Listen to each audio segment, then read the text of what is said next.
बुध बृहस्पतींची कहाणी. बुध बृहस्पतींनो, ऐका तुमची कहाणी. आटपाट नगर होतं. तिथं एक राजा होता. त्याला 7 मुलगे होते, 7 सुना होत्या. त्यांच्या घरी रोज एक मामा भाची भिक्षेत जात. राजाच्या सुना आमचे हात रिकामी नाहीत म्हणून सांगत. असे पुष्कळ दिवस गेल्यावर काही दिवसांनी त्यास दरिद्री आली.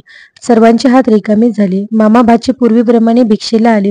सर्व सुनांनी सांगितले असते तर दिले असते, आमचे हात रिकामे झाले.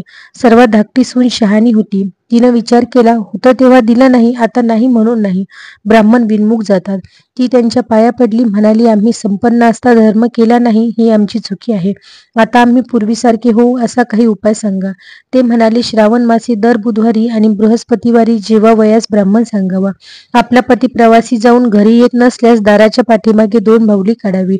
संपत्ती पाहिजे असल्यास पेटीवर, धान्य पाहिजे असल्यास कोठीवर काढावी. त्यांची मनोभावे पूजा करावी. अतिथी यांचा सत्कार करावा, म्हणजे इच्छित हेतू पूर्ण होतात. त्याप्रमाणे ती करू लागली. एके दिवशी तिला स्वप्न पडलं, ब्राह्मण जीवित आहे. आपण चांदीच्या भांड्यातून तूप वाढीत आहोत. ही गोष्ट तिनं आपल्या जावांना सांगितली. त्यांनी तिची थट्टा केली. इकडे काय चमत्कार झाला. तिचा नवरा प्रवासास गेला होता. त्या नगराचा राजा मेला. गादीवर दुसरा राजा बसविल्याशिवाय प्रेत दहन करावयाचे नाही म्हणून हत्तीनीच्या सोंडेत माळ दिली. ज्यांच्या गळ्यात माळ घालील त्याचा राज्याभिषेक होईल, अशी दवंडी पिटविली. हत्तीनीने त्या बाईच्या नवऱ्याच्या गळ्यात माळ घातली. मंडळींनी त्याला हकलून दिले.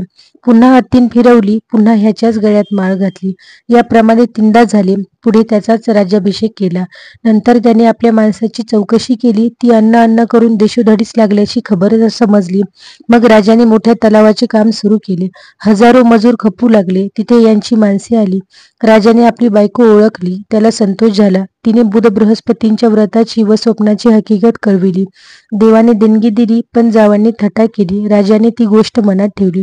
ब्राह्मण भोजनाचा थाट केला. हिच्या हातात चांदीचे भांडे दिले. तूप वाढू सांगितले.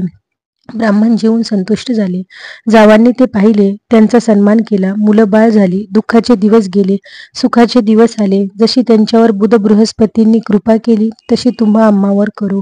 ही 60 उत्तराची कहाणी 5 उत्तरी सफळ संपूर्ण.